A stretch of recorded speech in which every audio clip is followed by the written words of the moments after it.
What's going on, everybody? Today we're talking with Andrew Arrabito, a former Navy SEAL who started an amazing knife company called Half-Faced Blades, which employs dozens of military veterans and produces some of the most beautiful knives and tomahawks I've ever seen. As an entrepreneur, Andrew also founded a wine company, ammunition company, and apparel company. Somehow still finds time to spearfish, hunt, and work on Hollywood blockbusters. Andrew's a great guy with a unique background and an awesome outlook on life. So come join us for a fun conversation.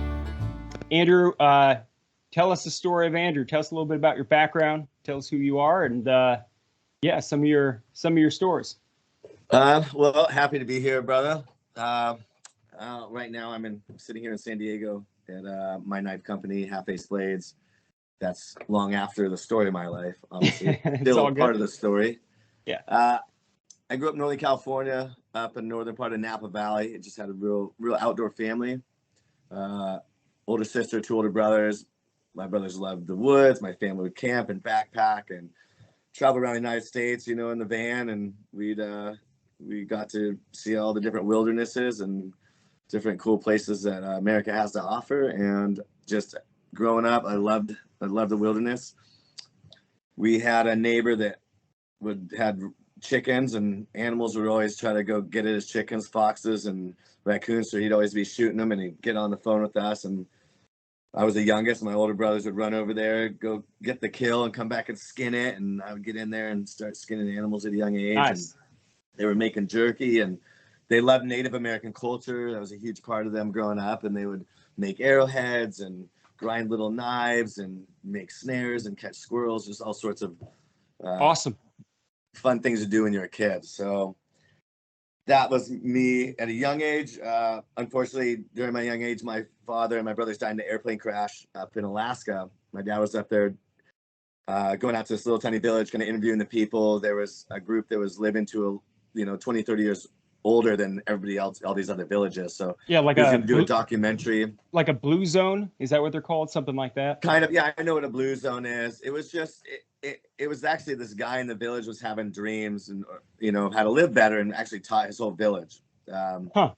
And my very outdoors family, my dad loved Alaska. He took my older brothers up there. They were flying back from one of their trips with the pilot and got into a storm, got pulled off course, and hit a mountain. And that was that, Yeah. Unbelievable. So I was 7. I still, love the outdoors. Their older brothers, not their older brothers, my older brother's best friends. This guy, Steve Hamilton, lived nearby. Kind of grew up with him, still camping, backpacking, climbing. And from a pretty young age, I wanted to be a SEAL. I think my mother's cousin bought me a Navy SEAL workout book when I was like 7th and 8th grade. And that kind of put me on that course. That's what got you interested in high school. Yeah, that's what got you interested in it. Just read the book on the fitness stuff. Yeah, it was old. It was a Mark D. Liesel book from back in the day. It shows him climbing the spider net that's in buds on the base there. You know what I mean? Yeah. And I was like, that looks fun. And in high school, I just started studying into the different special operations more. And I love the water and I love the ocean. And I chose the SEAL teams because they're based on the different coasts. And the army bases just aren't the funnest of places, So I joined in 2002 and left for the military. Went through SEAL training the first time. Went to SEAL Team 5, did a couple deployments there.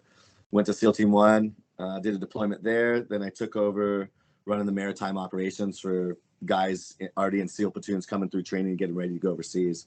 So I spent my next 11 years, doing that. Wow, man. Did 9/11 have anything to do with you kind of you were already planning on it, but it's just coincidence that pumped. You were doing it? I was pumped I was then pumped, of course that happened, but I knew we were going to war. Yeah. I had a good buddy I grew up with that joined a year before me, and he went to the SEAL teams. I was already planning on going. So it was like, hey, game on. We're going to get work. And your buddy went through and everything as well? So he went through. He went out through it. Yeah. Then he did some platoons at on the West Coast teams. Then he went out to SEAL Team 6, and he died in Extortion 17. Guy Derek Benson. Yeah, so that was good. Afghanistan was my 3rd platoon. My platoon is SEAL Team 1, and then I went to Iraq SEAL Team 5 and Southeast Asia SEAL Team 5 as well. So what's that training like, if you don't mind me asking, for buds and everything? I mean, you see it a lot in, you see it in movies, you see it in, you Yeah, read about it in books and things like that. I think they it's call it, I mean, it's pretty hellish for the most part. it's fun, man. Yeah. It's a dick dragger for sure. You know I what I mean? haven't But heard that term. I it like is it. fun, man. It's incessant. You know, if you're younger and you're really fit, your body lasts longer because you're just broken all the time. You're just so worn out, beat down, tired. Your body is stressed, under a lot of stress. So if Yeah. you can heal quickly, you have a better chance. You know what I mean?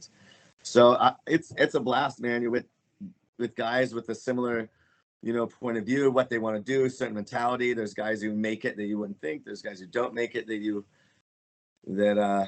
would think they would make it. Yeah.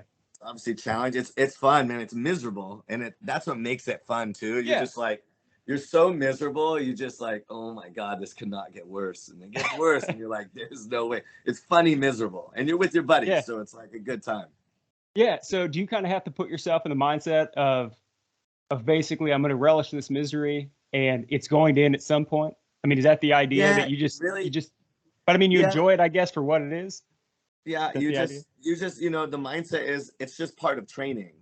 It's not like, I think some guys go into it with the wrong mentality, like, oh, am I going to make it? Am I going to make it? Am I going to make it? Am I going to make it? When it gets hard, like, I don't know if I can do this. I don't know. That's such a wrong mentality. I just thought in my mind the entire time, never even thought twice about it, that this is just part of what you got to do to reach this point. It wasn't like a pass fail. Like in my mind, I didn't think about quitting. Obviously, I Yeah. wanted to pass all the evolutions and the tests and everything, but it was never, it was just it was just training. It wasn't like a test in my mind. Huh. Yeah. No, that's probably the best way to think of it, I'd imagine. Yeah. Yeah. It's fun. So yeah, I love you saying it's fun when, like I said, the only thing I think I've read like Lone Survivor or something back in the day, and he talks a lot about the training in there, but I don't think he ever described it as fun. So I think it's a good way of thinking of it. It's harder on some people than others. Yeah, no, I would imagine. So after you get done with training, because I don't really know how this works, and I think it'd be interesting for other people to figure it out. So Yeah. once you get done with training, then what happens? Do you go to like other training? Is that how that Yeah. works? Yeah. So you do indoctrination to SEAL training to buds, and then you do your 6 months of buds approximate. And then when I went through from there, we went to cold weather training in Kodiak Island for 2 to 3 weeks. Then after that, you start SQT, SEAL qualification training, which is just more in depth. Your classes, obviously, everybody quit or got broken or whatever is out or failed. You have a pretty small group of guys, and you're doing CQC again. You're doing diving. You're doing all these things again, but it's not to make you quit. It's just to make you better. So a lot more in depth training for the next 3.5 months. After that, we went to skydiving school, static line, then free fall. And then from there, you go to your SEAL team. And then you really start doing the harder stuff. You start really learning. You're a new guy again, Yeah. So how old were you when you were going through this? I guess I took off. I was 19, 20. Okay. So that had to have been pretty fun to skydive and just do all the stuff that you were doing, man. Yeah. Yeah, I turned 21 when I got right when I actually just turned 21 when I got to the SEAL team a few days after, I believe. I got the SEAL team. Yeah, somewhere right around turning 21 is when I got the SEAL team. Nice.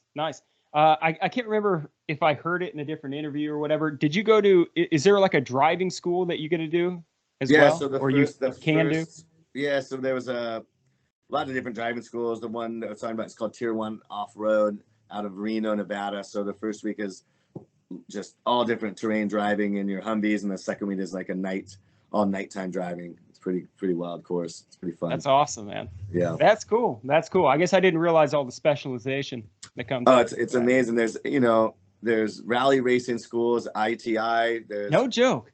So schools where you're doing protection. So PSD type schools, you're shooting out of car windows at targets. Like I said, personal protections type stuff. Lead driving schools, follow schools, offensive defensive driving schools. What else? There's a lot of different driving schools, breacher schools, sniper schools. I mean, there's load master, how to load pallets. You know what I mean? There's lock picking schools. There's level 1, level 2. There's, special activities type schools. I went to free running school. They wanted to send me there just to see like if there's anything from that I could work on. There's rock climbing schools, urban climbing schools, everything you can think of. What's up, buddy? Sorry, brother. You're all good. All right, my dog. Go. My dog's knocking on the door and he opens the door. He always wants in. Sorry about that. You're good. Absolutely. If you went online and found some kind of really cool school that could possibly make you a better operator, you can present that to your leadership and be like, hey, I'd really like to go here. It's going to make me better in this way. It's going to make operational capability better. And they'll send you if they have the money. Yeah. Yeah. Yeah. Well, that's awesome. You're able to do all that stuff. So, okay. So you serve in the SEALs for roughly how long were you in there? 10 to 11 years. 10 to 11 years. You miss it? I miss going to war with my buddies. Yeah.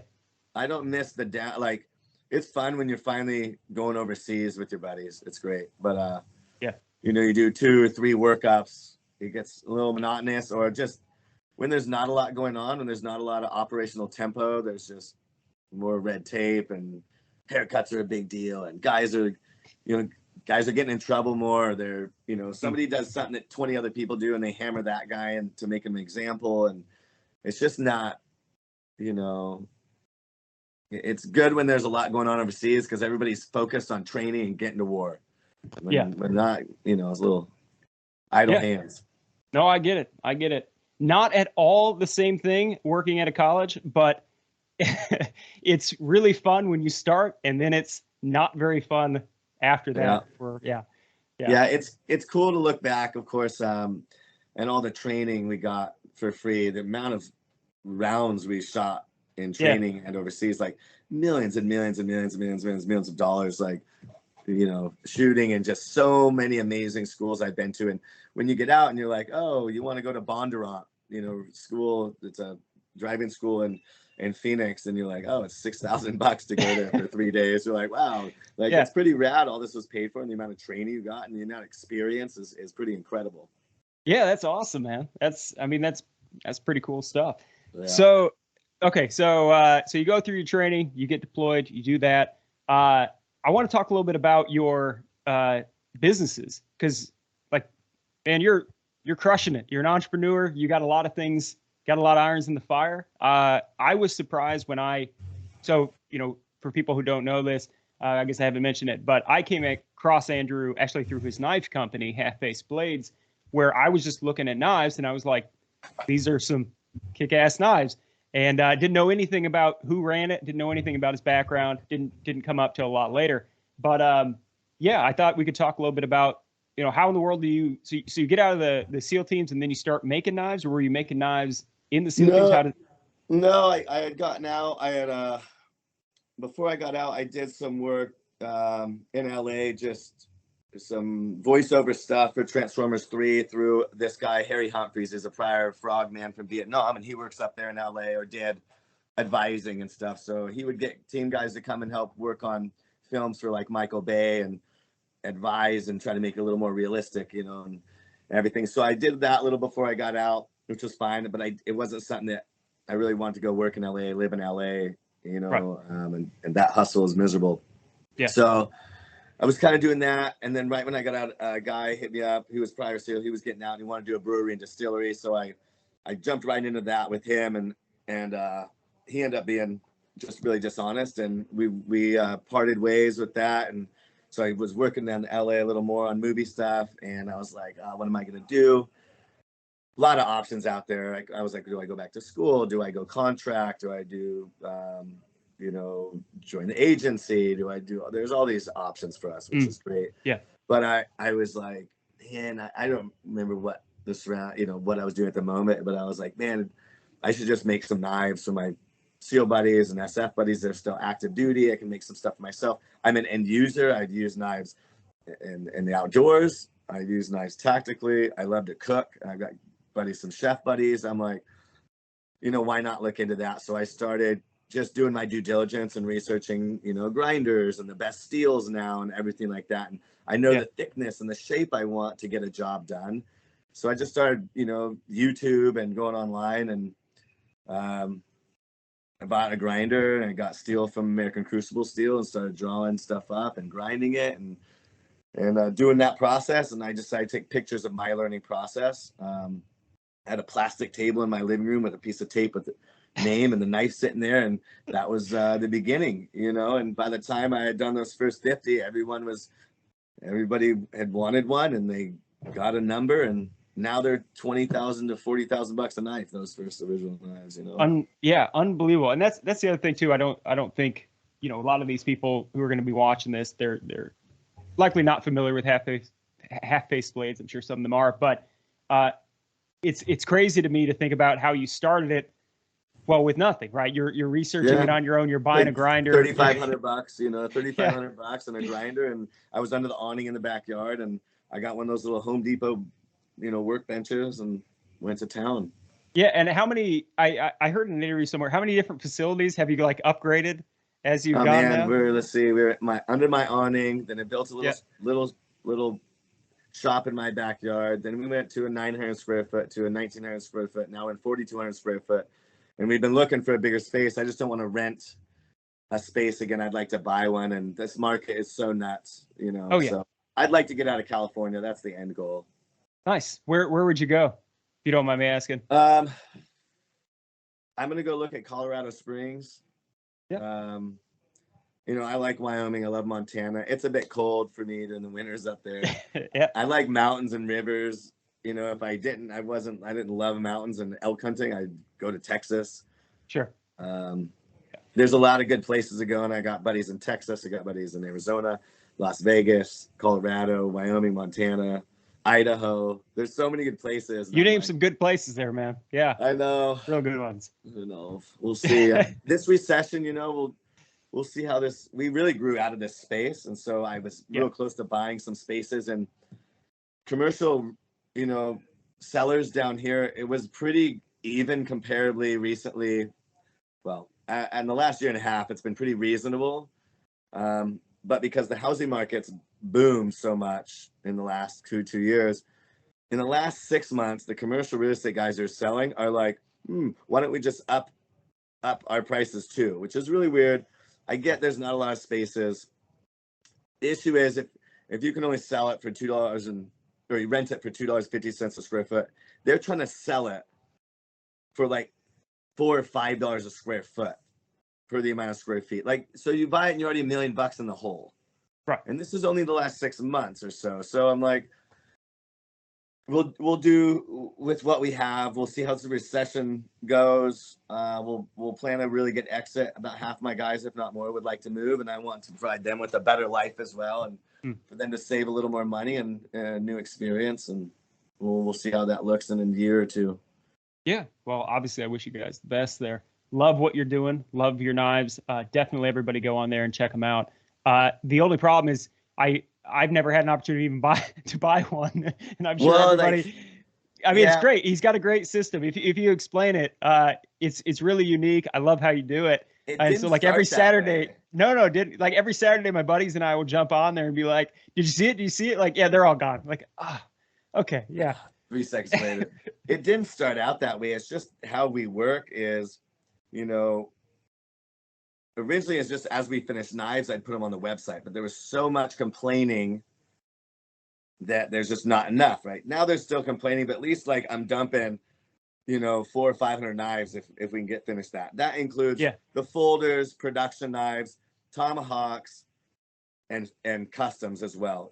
But we also have a custom wait list, which is a year and a half long. Jeez. And I have 5 or 6 guys that I have a team that just works on those. I do put SEAL active duty guys in front of the line when they do platoon orders and guys deploying. I do that, so it kind of slows down that group a little bit. But 5 or 6 guys working on those customer orders. Then I have about 20 guys and myself that were just working on extras, and I'm still designing them on. My main guys are working with the newer guys, teaching them from grinding to finishing everything. So We have about 31 guys here, including myself, or 32 guys, including myself, and I'm looking to hire 3 or 4 more hopefully the next month. That's awesome, man. I think that's Um, pretty amazing. You're able to do that from working under an awning yeah, outside your own I'm blessed, house. man. We have a good team. I hired my roommate, hired my other buddy, hired my buddy. He had moved down from Northern California. I kind of grew up with. Hired a SEAL buddy. Hired a bunch of Marine dudes. Prior Navy guys, their buddies. I grew up skateboarding, so I have a couple pro skaters that work here, and like Huh. we have a really good group. It's like mental health wise, it's really great. We come in, listen to music, make knives. Like majority of the time, everybody gets along. We do lunches on Fridays. We'll rent out the theater and I'll go watch a movie. We do dinners. When we make some pretty extravagant stuff and we'll raffle it or auction it. And then we take that money, put it in an account that pays for bonuses, healthcare, a little chunk of money for guys in emergencies or need to put money down on a new car. Just little things like that. We Awesome. run a very half-face place, half of everybody's healthcare in the shop as well. Like, the knives are expensive, but they're all quality. You can get a hold of somebody. In my opinion, if you buy something good and it's quality, you want the business to back that, right? So you need to be able to fix any issues, fix any problems. Part of that is how you're treated. That customer relationship is absolutely massive if you're going to buy a quality product. So, and if you're going to, charge a premium for a premium product, you got to have all the above. And also, I like to take care of my guys and make sure they're taken care of, and they're very valuable to the business. So that money goes back to the guys. It's awesome, man. Awesome. Do you think your time in the SEALs, your training, any of that stuff, kind of contribute towards, I don't know, entrepreneurialism in any sort of way, or were you kind of always like that? I just didn't have the opportunity before. I have my family are pretty good pen to paper artists and very creative. I didn't get that. I can't draw. My handwriting's crap. I'm artistic, very very much so. Yeah. I'm an end user. I'm not even a knife nerd. I have an okay knife collection. I use my knives. I'll make a couple knives for myself, and I'll go on a trip and I'll use it, and then I'll give it to the guide or give it to someone's kid. Or That's cool. half my knives I just been given away, and I make myself a new knife. You know what I mean? So I like using them the most. I have to ask this. You have to get inundated with people pestering you constantly for free knives. Does that, if I ran a knife company, I would imagine that would happen. Here and there, but Yeah. the most people who ask for free knives are charities and foundations, which Oh, no joke. which really disappointed me in the beginning, because I'm 10 years in, 100% disabled veterans, trying to start my own business with my own money. And I had foundations and charities hit me up every day for free stuff. And I was like, I got frustrated. I started telling them all no. And I was like, what are you doing? Like, now I have foundation. Now we're big enough. We can donate here and there. And the main charities I work with, they buy them full price. They help my business grow. I have 20 plus veterans that work for my business. You know what I mean? And that's something I brought up to these foundations. Eventually I'm like, you're making all this money off the story of this guy died. It's for his wife and kids. And there's 1,000 of you charities out there. What about the guys that are starting their own businesses? What about the guys that are hiring other veterans, trying to make a profit, trying to make a living, trying to grow a business? What about all these guys that get out after 4 years to 19 years or 20 years, and they're getting out with disability, or they're disabled veterans, or I'm like, you should be buying these things full price, because you're going to turn around and auction them for 3 or 4 times the price. Yeah. So we've been really blessed that now we're big enough we can donate here and there. And then we have companies like Folds of Honor and SEAL Future Foundation, American Warrior Association. They'll come in and they'll buy knives in there. Folds of Honor bought 50 knives last year. Huge support for my business. And then auctioned them all, $2,000 to $4,000 a knife. They made a killing. It was so good for them. It supported me and all my veterans here. I gave bonuses to the guy at the end of the year. So there's absolutely good ones out there that want to show the love and support for veteran-owned businesses, and it supports them as well. So it's been good. Very cool. So you also have some other ones. You mentioned what's the wine? You have a wine one. I think some other ones too, I have right? a side project. just called Warpaw Wines, and it's I grew up in Napa Valley, and I have a buddy who is a Army guy. He got out, moved back to the Valley, and I connected with him. He's a winemaker for a winery and has his own label, and I always wanted to do it. Yeah. So I was able to connect with him, and he runs that up there, and I get up there, see my family, go walk the vineyards that we get the grapes from, go to the winery. So my license is attached to their license at the winery, so all my stuff's done at that winery, and that's a really cool project. It's not something I depend on for money, so I'm able to do small batches, and it's really good. That's fun. I have an ammo company called Canoe Club USA with my best friend Ryan Bates. He was in the SEAL teams, and that's out of Las Vegas. By the way, that's a great logo that you guys have for that. Yeah, right when I saw it, I was like, "Oh man, that's pretty damn cool looking." I didn't know what it was, but I think I came across it through like your affiliates or something. But yeah, I was like, man, somebody came up with a really good design on that one. Yeah. But yeah, that one's an ammo company, you said? Yeah. Correct? Ammo, and then KBD. It's just a fun little side project, which we started. And it's just a brand, so there's no like brick and mortar clothing, hats, outsourced. I've made a few knives for it, and then I have some leather guy does leather products. We buy stuff from other companies and outsource, and then brand it ourselves, and then do a drop once or twice a year. And then I gave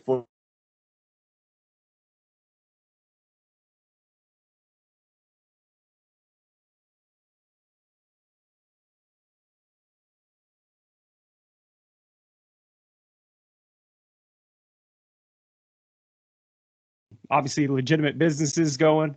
Yeah, that's great, man. I also heard in some other interviews, and you mentioned it, that you were doing something with would you say Transformers? But you've done things with other movies, right? What's your involvement with any of that? So I did that. I worked on 3, got to know Michael. So then I worked on 4 and 5 as well. On 5, I did more stunts. I met a guy doing a show called The Last Ship. Garrett Warren, he's a stunt director and second unit director and director up in LA. He's been a stunt man since his 20s, I believe, up there. Became one of my very, very close friends. Really amazing guy. His backstory is real wild. People have to look him up. But I worked, we went with him and some other guys, and we took Jim Cameron shooting at the SWAT facility, Simunition. And then when he did Avatar 1, so Avatar 2 started, he hit me up. So I came up there, met up with Jim. He asked if I wanted to do the military advising for Avatar 2 and 3. Like, absolutely, rock and roll. So I love it. I love that you call him Jim. Yeah, it's pretty cool, he's an man. Awesome guy. He's a good dude. Really good guy to work for. So he been working on that since 2017, 2 and 3. That'll be cool. So then I did stunts on it, and then I play a role. I'm a bad guy. I'm a 12-foot tall. Oh yeah. Yeah. Could people recognize you in it? I mean, I'm a blue avatar. My facial structure and my voice. So we'll see how it goes. Nice, man. That's pretty cool. So you're in the upcoming Avatar. Yep. That's pretty cool. What was the stunt stuff like? Did you enjoy that, or was that a pain in the ass? Fun. A lot of shooting stuff, getting blown up, falling, flipping, a lot of fight choreography. That's always fun. Are you the bad guy in any other movies? Like, are you on screen for anything else, or is it just more like you're consulting on things? I'm part of the bad group of guys, I think, in Transformers 5. I've been a dead body a few times. That's pretty fun. That's easy. That's easy for me.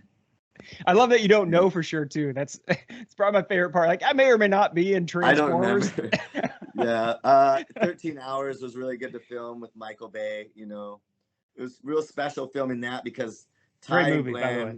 Yeah. So Ty, who died, obviously prior SEAL CIA contractor, he was my class proctor in SQT, and he gave me my SEAL trident. Oh, no kidding, man. Yeah. That's so awesome. Later on, obviously unknowing then, I stunt doubled the main actor who played him in 13 Hours. Gotcha.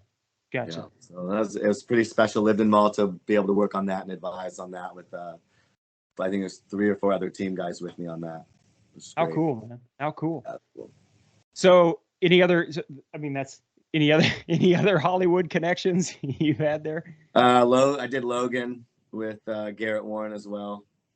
Nice. I get my arm frozen and ripped off. You work on a film quite a bit, but you get if you're not a main actor, obviously you only get few seconds here, a few seconds there, some screen time. So.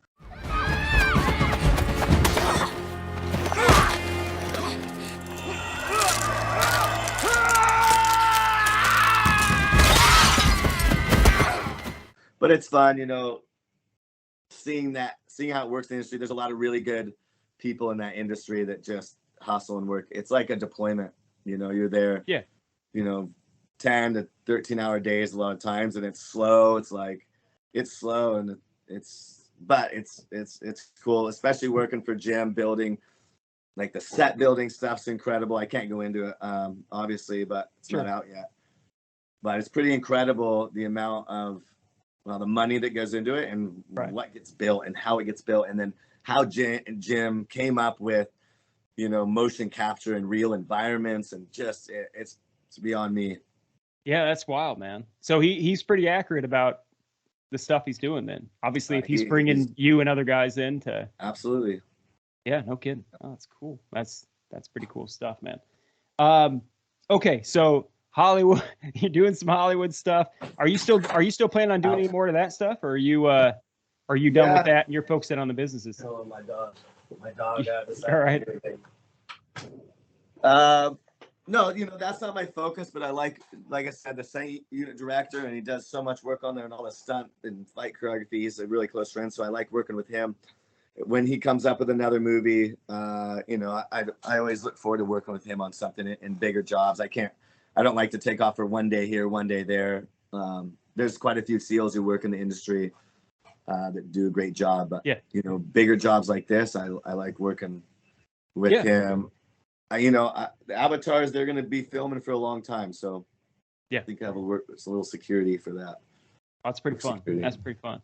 I heard on an interview, transitioning a little bit here, wanted to talk a little bit about maybe the outdoors, hunting, things like that, that we talked about before. In kind of our email exchanges and stuff. So if I remember correctly, you weren't really into necessarily like hunting until you even got out of the SEALs. Is that how it worked, or did you start getting into it? No, my family, my mom, dad, they weren't into hunting or anything, or outdoors, people like backpacking, camping, but not hunting. And I got you. So really, you know, outside of shooting squirrels and birds with my BB gun, I didn't do much hunting growing up.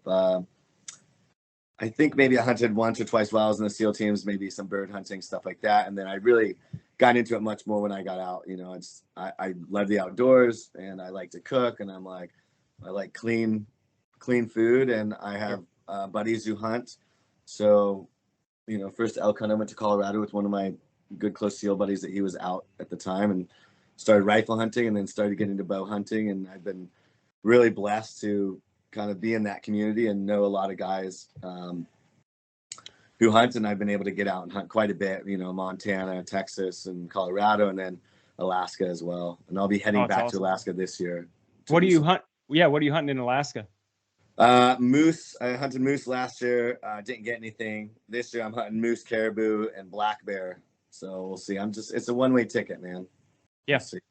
Yeah. No, that's cool, man. That's cool. Would you ever do one of the woodland buffalo hunts? I think that are up there. I'd love to. Yeah. I'd love to. Yeah. I don't know if you know Steve Ranella from Meat Eater, but he wrote a book. I watched his show. I don't know him personally. I know that he's planning on doing a fishing trip down here pretty soon. So I'd like to try to meet him. Yeah, no, he definitely seems like a good dude. His book, American Buffalo, kind of chronicles that buffalo hunt, the woodland buffalo hunt in Alaska. That's cool, yeah. It's unbelievable, man. Unbelievable. It's tough because, you know, it'd be something to hunt one of them up there, but you can't really do it anymore. You know, I mean, like down here, you just, you know, it's like shooting cattle. I mean, it's all high fence hunts, and they're not. Yeah, like it's unfortunate that I did a buffalo in Texas on like a 10,000 acre ranch, and like, they're not running away. I obviously as a historian, I read a lot of the historical sources on it, and that's pretty much the gist of it, is that you can kind of post up from however far away and just kind of be like, all right, which one do I want? And take your pick. But my God, man, the meat 3 times.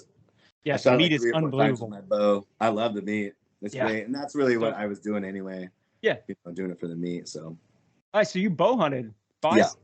Oh, that's pretty sweet, man. That's a good way. Took me a few shots.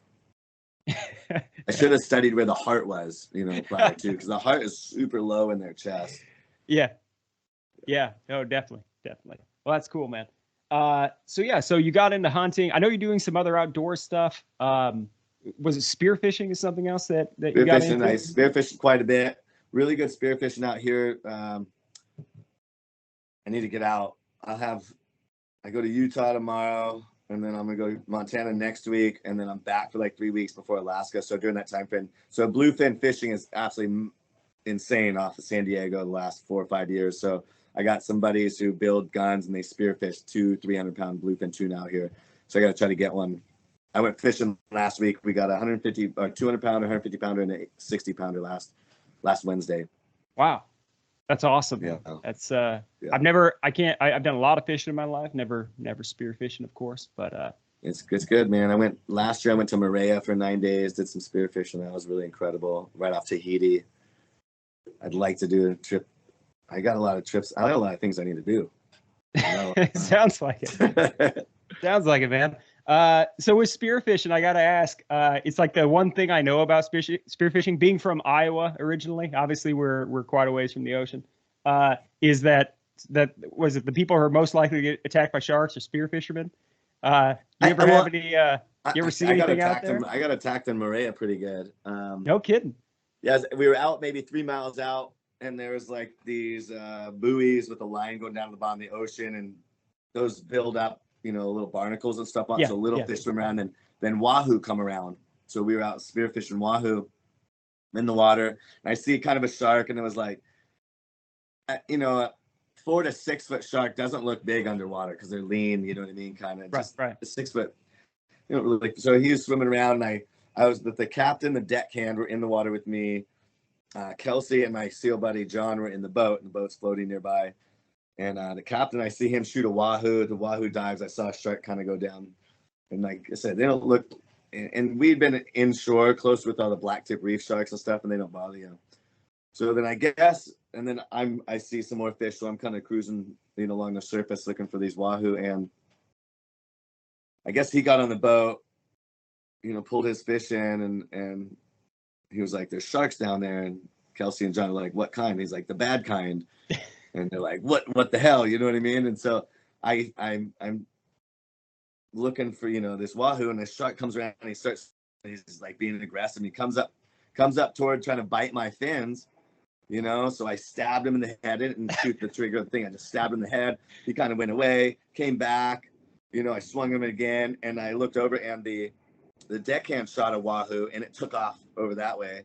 So I got it, and I'm yelling like, "Get the boat over here!" Like this thing's, you know. You got blood in the water everywhere. You're getting attacked by a shark. Trying to eat me, you know. Yeah. And so they get over there, the boat, and I grab on the side of the boat, hand my gun up, grab on the side of the boat, start to pull up, and it came around surface swimming and hit my legs on the boat right there. And I dropped in, I punched it in the head, and I was like, "Get off me, mother!" You know, cussed at it and punched it in the head. And the deckhand had swam up, and he was like right up the boat, and he dove under the other side, and it took off.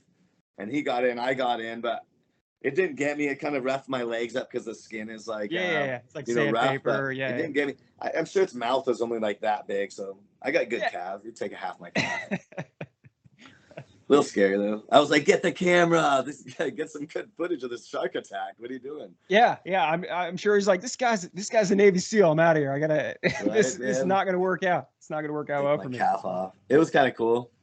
Yeah, that's pretty cool. I've always been amazed with all the time that you guys spend in the water in your training that nobody's ever been attacked by a shark. I agree, man. I'm scared of sharks. Sharks are like, especially at night in the middle of the ocean, swimming around. You're just like, every second you think you're gonna get attacked. Honestly, then every time I've ever swam in the ocean at night, I think I'm gonna get attacked by a shark. Probably every 2 to 3 seconds, it crosses my mind.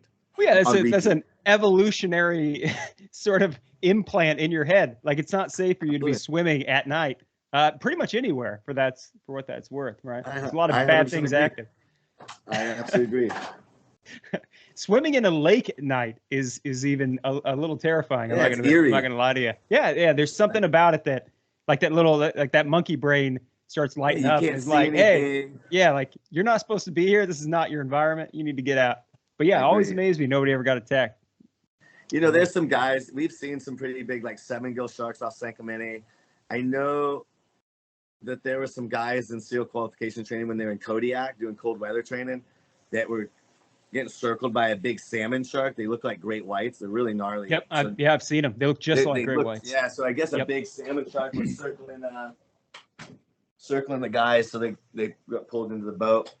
I think there was a guy who was a SEAL in like the 70s or maybe it was the 80s, and he was not training, but he was off spearfishing on his own and got attacked and eaten. I think that's the only guy.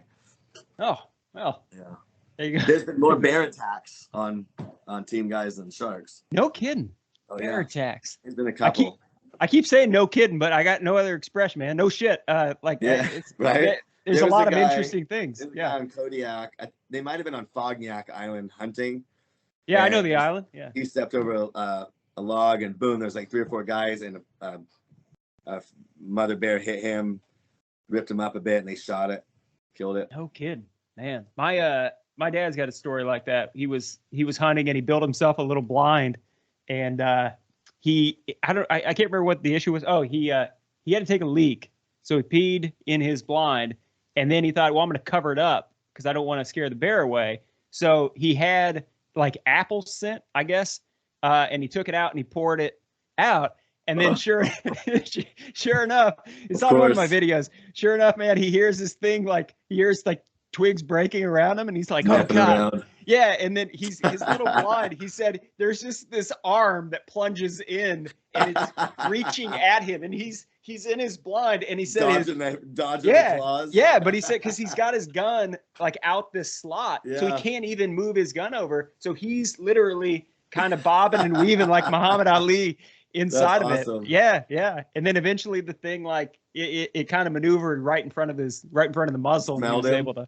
Yeah. He was able to. Well, actually, he was able to take it down. Okay. Yeah. But he's still got. It's pretty awesome. He's got these claw marks from it, which is. That's wild. Yeah. Unfortunately, you have to raise the sleeve to see it, but that's the kind of wound you'd want, like. Somewhere people can see it. Right. Like if you could even have it here, like that's the beginning of an acting career. That'd be cool. Guaranteed, man. Yeah, absolutely. Too funny. Let's see what else. I got some other stuff I wanted to ask you about. One of your interviews I came across, I can't remember which one, man. I think it might have been one of the ones you did with Jack Carr. But you had a great quote. I thought it was so good, and I just kind of wanted to bring it up and ask you about it and kind of make people think about it. But you may not remember this, but I'm just going to read you this. This is something you said. You said, when you wake up, your first prayer at the beginning of the day is, quote, if something bad's going to happen to me, let it happen around me so I can do something about it, versus around people who can't protect themselves. I thought that was one of the coolest things I ever heard, man. Right when I heard it, that's why I was like, I got to interview this guy. Like that's an awesome mindset. Yeah. What a great way of looking at it, man. I can only imagine. If I've had the opportunity, or from being raised, how I was raised, the training I've been through, and I am a protector, and I've trained that way, and I hope the opportunity. Things bad are going to happen. There's bad people out there. You know what I mean? If I have the opportunity, I'd rather it happen around guys who will do something about it and who can do something about it versus all the people who can't protect themselves and innocent people. You know what I mean? So, if, like I said, if something bad is going to happen, help it happen around me where I can make a difference and protect those that can't protect themselves. Yeah, 100%, man. We at my school, it's kind of funny. My kind of path towards gun ownership and things like that. My dad, obviously, I told you he's a big hunter, so I grew up around guns. We had a lot of guns and hunted and things like that. But as far as like self-protection sense, at my school, I remember when I started working there at this college, we had an active shooting drill, and I was in my office at the time, and it was the first one they had, and they said I was supposed to turn my lights off and get under my desk. I was like, okay. So I turn my lights off and I get under my desk. And of course, I'm in my own office. I'm sitting in there under my desk. Yeah. Like, this is really freaking weird, right? Like, I'm supposed to sit here and just hope that nothing happens to me. Like, that's so crazy. Yeah. Like, that's the solution. Like, that's the best that You're just a sitting duck. Yeah. 100%. And I was like, I don't like not having a force equalizer, right? One. Right. And two, blew my mind that it was like that realization of, so I'm supposed to depend upon another man or woman to come and protect me. Well, also, it's true, like, not only that, even if they're trained to, but have the courage to, right? So Sure. even if those who have been trained to, right, they now have to think, okay, I can't think of my own self-preservation. I'm going to go into this scenario knowing somebody has a weapon, knowing how they're shooting. I am trained. Well, outside of just training, like I said, putting yourself second, putting yourself at risk is the other big thing. So who knows if when they're going to show up, you know, and there's an active shooter, that they're going to put themselves, they're not going to put themselves at risk. Who knows? You know, we see what happened in Uvalde. Yeah. What a shit show. Right. I don't want to get into that really, but like, you know. Yeah, no, I'm torn. I get that. You have guys within special operations who've a lot of training, and they've gone and they've seen it, and they've been in firefights, and they've tested themselves, and they know they can move, they know they can shoot, they put themselves second, they put their lives at risk, and they've done it over and over, and they can do it. I know for a fact. Then you have law enforcement and SWAT and guys that have some training, not as much. Some SWAT guys have more training. A lot of guys are prior military. Not talking about those, but there are a large majority that when they come into a situation like an active shooter or somebody there, they're probably going to do more self-preservation than not. They're not rushing in which they should. You sign up to put yourself second in scenarios like that. So that's a hard one where you're a sitting duck. You're hoping whoever gets called gets there in time. You're hoping they want to put themselves on the line, that their courage kicks in, and they see other people's lives more important than their own because of their training. You can't, I don't know, you can't train heart. I know that saying, you know, but no, I get it. It's very subjective to who's coming to help you. Yeah. And I don't think hiding under a desk is going to necessarily do it for you. No. At my school. So that, by the way, that kind of realization years ago, that's why I was like, all right, I'm not going to put myself in that situation. And I was kind of lucky in that my college is one of, at least it was true a couple of years ago when I looked it up. I think there's like 22 colleges that you can conceal carry as a faculty member or a student. Okay. And so at my college, you could. And of course, they never advertise this. They don't want anybody doing it necessarily. But when I found that out, I was like, oh, well, there you go. Okay, perfect. Very cool. I went and got my concealed carry and did my training and you know, still I love going to the range, still go to the range today and do all that stuff. But I reached out to our campus police force, and I was friends with some of the guys on that, and I reached out to the head of it. I was like, hey, you know, you have people that are concealed carriers that do consistently train. Maybe it would be good to meet these people and then maybe even do some joint training together, because we have a police academy at my college as well. Absolutely. And so so you have like basically, you know, all the virtual training stuff, like you have all that stuff there. I tell you what, Andrew, that idea went over like a lead balloon, man. I've never been shot down for something faster than that idea. As soon as they heard like faculty and armed, you know what? That's dumb. Then, you know, they should have taken that responsibility on themselves to make sure that all the people who could legally carry are trained enough. Yeah. With their weapons. You know what I mean? Like, totally. That would land I would say if it's on campus and you can legally conceal carry, that probably should land more on their responsibility to set up days to get all the concealed carry permit people out to the range where they can do a range and help them and teach them. Yeah. And that's the thing too, is, I mean, even for liability's sake, you would think that they would be like, all right, well, you know,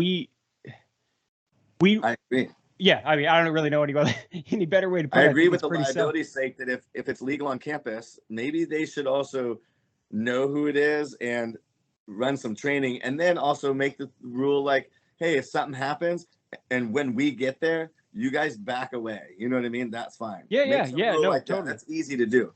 Not completely act like it doesn't exist and it's bad. Yeah, no, and it's not to play hero or, you know, to go out there and be Rambo or anything, but just the general idea of, you know, if I was teaching, let's say, and I was in the classroom or I guess whatever scenario, but if I was teaching, the idea that I could at least be like, all right, well, what am I supposed to do? Like, because their idea is for me to put my students in a corner. I mean, it takes 3 minutes and somebody could come in there and smoke everybody. Sure. Yeah. And 2 minutes. And the policy, by the way, There's is not one police going to be there in 2 minutes. no, exactly. All right. When seconds count, the police are minutes away, right? And I got nothing against the police. I'm not ragging on them, but even if they're on the it other just side is what it is. Even if they're a mile away, they're not getting there in 2 minutes when somebody has a gun. Yeah, and we have we have a campus police force, but I think we literally have a couple people on duty, like two people or whatever it is. We have You can shoot somebody out of the classroom. If all you did, they came to the classroom and you were like pop, pop, pop, and they ran out the classroom. Success. You and all the Unbelievable. students. Yeah. I always say, we got multiple buildings with multiple floors. Like, as good as campus police are, like, what do it's basically good luck. And fish in a barrel, for a bad guy. Schools are fish in a barrel for bad guys. It's messed up, Yeah. No, obviously they need to. I don't know. Something needs to change. Well, it's the one place where people are bunched together, right? You have football games. They all have security. They have armed security. They have a quick reactionary force. All these people, and then places with students and children don't. It's the opposite of what it should be. We should be protecting those the most. But Andrew, they have signs that it's a gun-free zone. Right. Actually, it's kind of funny how our school does it. We don't have any of those signs because legally, you can do it if you are a legal carrier. But they write it in the code of conduct. It's something to the effect of like, you cannot have firearms unless they are like, under no circumstance can you carry firearms unless they are within the bounds of the law or something like that. Right. So it's written in a way. Yeah. So it's like written in a way where it's like that you could. It's like, oh, but you could. You're like, well, yeah, if you're legally carrying. Like, right. Well, why don't you say that? Like, you don't want to advertise that. It's just discouraging it. No, definitely so. And I always thought that was, obviously not a big fan of it, but I loved your quote on that with wanting to be around in order to help. I do wonder quite a bit, like, where that went for a lot of guys. Where's that? I don't know, that human nature to want to protect. I feel like that's become, I don't know, less. It's become more rare. It's just society pushing, it's everything in liberal society that is against, being an alpha male or masculinity or anything. It's just so much has gone so sideways here in America. It's No, I agree with you. I think there's you can call it maybe a neutering. You can call it of sort of that masculinity. Every other person, their feelings are hurt if you don't believe the way they live or just their choices. I'm like, okay, you want to do this? Cool. Like, I don't have to support it. Like, go do your thing. And you don't bother me, I don't want to bother you. Cool, rock and roll. Like, but I don't support it. I don't have to support everything. Not everybody should have to support me. And it shouldn't matter. Right? Like, you do you. Like, if you're into that, great, go do that. I'm into this though. I'm gonna go do this and teach their own. But I think you touched on something good there, man. I think that I think there's definitely that deterioration, if you will, of some of that traditional masculine. I don't know what you want to call it, virtue, protectors. Yeah. Right. That role. We're equal, men and women are equal. We have different attributes, each of us, different qualities that we're better at some things than others. And when we combine our qualities, we become the best team, right? Best team to raise children, best team to accomplish goals, best team to in business. We're better adapted for different things. I teach about this with early human civilization. We talk about things like the division of labor by sex in the classroom. Like, why was there division of labor throughout really most of human history, right? Like, why were men going and doing the fighting and doing the hunting and doing the protecting, and why were women doing the gathering and the child rearing and things like this? And it's not, you can imagine the claims of sexism and things like that you're going to get today. It wasn't sexism back then. No, that's the thing, man. They were better at it, and they were better at this. Yeah, exactly. And it's just that everybody calm down, okay? We're not talking about send all these 120-pound women to go fight against this group that are coming to take our land, or we send all our 200-pound men. You know what I mean? Like, some of the stuff is very obvious of why we do things with strength and weight and carrying. Like, some things are obvious. Other things we're very equally good at. A lot of Yeah, things too. absolutely. You know Absolutely. what I mean? So It's just being it's differently only now that adapted it's and better sexist. adapted for different things. Right. Yeah, It's yeah. only No, now no, that no. it's sexist. It's only now that it's narcissism if I'm being a gentleman. Like it's just like, I open the doors for guys and girls. I open the doors. I'm raised by a good mom. I love and respect women very much. And I open the door for a girl and she's like, I can do that myself. And I'm like, you're gonna screw over a lot of other, you're gonna ruin if you do that too much, men aren't gonna do that. And that's just kindness. Yeah. You're looking out for another human. You're not saying you're weaker, that's why I'm doing it. I don't do that. I say I respect you as a woman, that's why I'm doing it. Yeah, no, I was Not raised looking much down the on. same way. I understand. You can imagine my frustrations with my own political alignment at the Institute of Higher Learning. There's not Right. there's not a lot of us, man. I think It's nuts. the ratio is there's a study done on this. It was 13-1, and this was, I think, in 2016. So it's That's crazy. yeah, it was 13 faculty, or sorry, 13 lean liberal Yes. for everyone that leans conservative. And again, I wonder teach their why own, that but yeah. I wonder why that is. It's not like why is the institution of learning been pushed so radicalized in that push for liberalism? It's really interesting. It's obviously there's an extreme side of it, Yeah. Berkeley and stuff like that. But it's definitely moved very hard in that direction. I mean, it's and those numbers 13-1.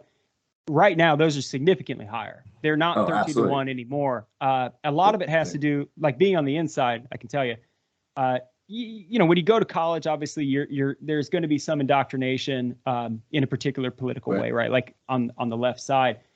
So you're going to encounter less of those opinions. But once you get into college, there's absolutely how do I put it? There's absolutely an ideology that you're expected to follow, and there are all sorts of things that are put in place to ensure that everybody kind of aligns with those. And it's kind of a coerced consensus is the best way I would put it. And people's personal their personal views get in the way of education. Oh yeah, absolutely. Like there's a transition nowadays in higher education from education to activism is how it works. And again, I'm speaking from my opinion, from somebody on the inside, and I've been teaching at colleges for 13 years, or 14 years, and that's what I've seen. That's what I've experienced. Maybe it's not the same way everywhere, but when you have very liberal faculty who are hiring, they're also going to hire people that align with their views, and it's like a self-fulfilling process where, lo and behold, right? Like if you have a super liberal department that they hired somebody just like them with the same radical beliefs, like unbelievable. What are the odds of that? Right, 100%. And then you have government funded schools that want to push that as well. You know what I mean? So that's for those bigger, some of the big Ivy League schools as well. You have a lot of federal funding, and so they want people to believe a certain way to get certain votes, and that obviously that's a you can't imagine some of the trainings that are done. I nowhere near as difficult as your SEAL training. I'm not gonna go there, but potentially no less frustrating for certain people. That's what I can tell you, man. All the online, classes you gotta do. I forgot, there's some that we had to do some in the SEAL teams, you know what I mean, to stay up on the military standard stuff. And it was like, what was it? Something training where you can't talk too harshly, you know what I mean? It's like, what's it called? It's like being kind, you know what I mean? It's so crazy, like very frustrating.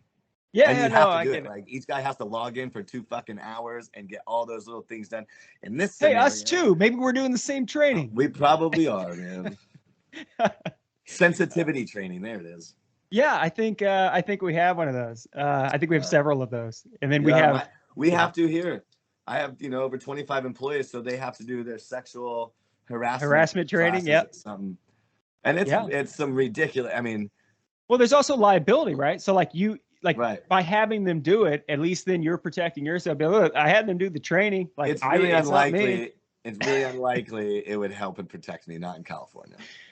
Yeah, probably not, man. I got to be honest with you. I get your desire to go elsewhere. 100%. Yeah. I don't know. Yeah, I could go on with that, but I don't think I need to. We're in a crazy place in America these days. Yeah, man. I don't know. I know California's beautiful. I've been there. It's great, but it's got to be. I don't know. It's at some point. I don't know what to tell you, man. You got to. Don't you have to modify your ARs? By the way, there is that still a thing? Yeah, I don't even know if you have ARs anymore. I don't even look. Like you have to take your gun apart in order to change the magazine. I take them all apart and I just leave them all in pieces. I don't even touch them. I just got to carry my knife now, and that's probably illegal. Yeah, well, yeah, that's. I have to check that. Can't say for sure. Yeah, man. So what were we talking about? Yeah, the nature or the human nature, the act of protecting. Yeah, things like that. I had a incident.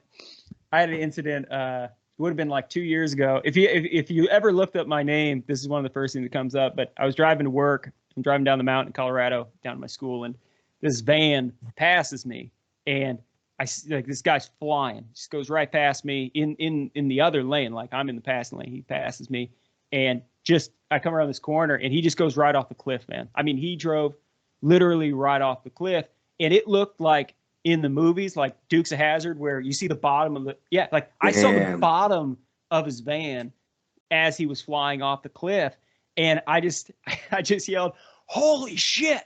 And I pull my car over and I start running back up the mountain, and just to like where this and he literally went off the one spot there's not guardrails, like for whatever, like that's just where he flew off, and he flew right off that cliff, and I was like, that guy's. Like I was looking for the fireball. I'm like, that guy's dead. Like there's no question. Yeah. And I came running up and I saw at the bottom of this cliff, his van, I was just smoking. I mean, it's destroyed, and it's like half kind of in this river and on these boulders on the edge of it. So I just go bombing down there. And it's funny, by the time I ran back up to where I could run down the mountain, like to get around that rail, there were already a couple people who'd stopped. Literally, man, their phones instantly out. Recording helping. Yeah. Versus helping. Everybody, there's like 2-3 people standing there recording. That's mind-blowing. Yeah, unbelievable. I run right past them, go right down the mountain, and I can't really run down it, so I'm kind of like jumping and sliding. You know what I'm talking about? Yeah, so I'm like sliding down and kind of leaping and then running and then sliding, and I get down there. And I try to open up the van door, and it's stuck on this rock. I ended up pulling. Anyway, open it up. There's the guy was, I think he was 88 years old, and he had just passed out. He blacked out, drove off the cliff, but still alive, which is unbelievable. Wow. Yeah. And so I ended up basically tearing him out of the car, dragging him out, and his fingers were gone. He had no fingers. Fingers were completely gone. And I was like, oh my God. That's unbelievable. Like where did it, like, cause I was picturing like the steering wheel, like from the impact or something, which, you think that couldn't happen, but then you hear about, different car wrecks. Just like somebody will fly like 50 feet, but their shoes like on the roof or something, who knows how it all, wild things happen.